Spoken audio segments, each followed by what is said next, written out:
വരാഹ ജയന്തി ഭഗവാൻ വിഷ്ണുവിന്റെ മൂന്നാമത്തെ അവതാരമായ വരാഹ അവതാരത്തെ ഓർമ്മിപ്പിക്കുന്നതാണ്. സത്യയുഗത്തിൽ ഹിരണ്യാക്ഷൻ എന്ന ദുഷ്ടരാക്ഷസനെ കൊല്ലാനാണ് ഈ അവതാരം അവതരിച്ചത്. സമുദ്രത്തിൽ മുങ്ങിപ്പോകുന്ന ഭൂമിയെ രക്ഷിക്കാൻ ഭഗവാൻ വിഷ്ണു ഒരു പന്നിയായി അവതരിച്ചു.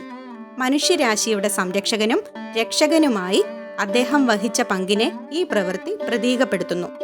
ദുഷ്ടശക്തികളെ മറികടക്കുന്നതിൽ ദിവ്യ ഇടപെടലിന്റെ പ്രാധാന്യം ഈ കഥ എടുത്തു കാണിക്കുന്നു. വരാഹ ജയന്തി ആചരിക്കുന്നതിന്റെ പ്രാധാന്യം.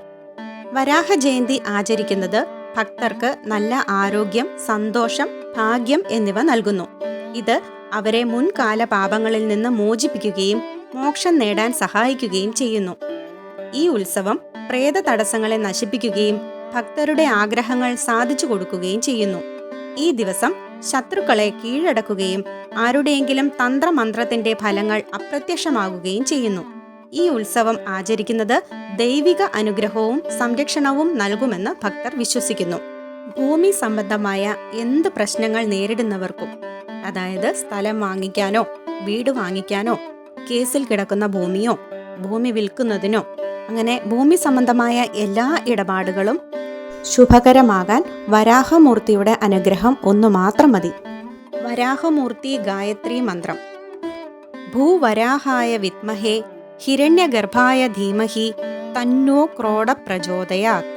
വരാഹമൂർത്തിയുടെ ജന്മദിനമായ ഇന്നത്തെ ദിവസം ഈ മന്ത്രം ജപിച്ചാൽ നിങ്ങൾക്ക് ഭൂമി സംബന്ധമായ എല്ലാ പ്രശ്നങ്ങളും മാറിക്കിട്ടുന്നതാണ്.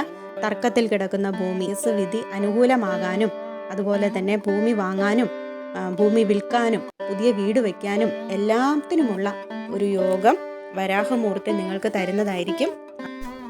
അതുകൊണ്ട് നിങ്ങൾ ഈ മന്ത്രം 108 തവണ എല്ലാ ദിവസവും ജപിക്കുക. ഇന്ന് വരാഹ ജയന്തി ആയതുകൊണ്ട് ഇന്നത്തെ ദിവസം തന്നെ തുടങ്ങുക.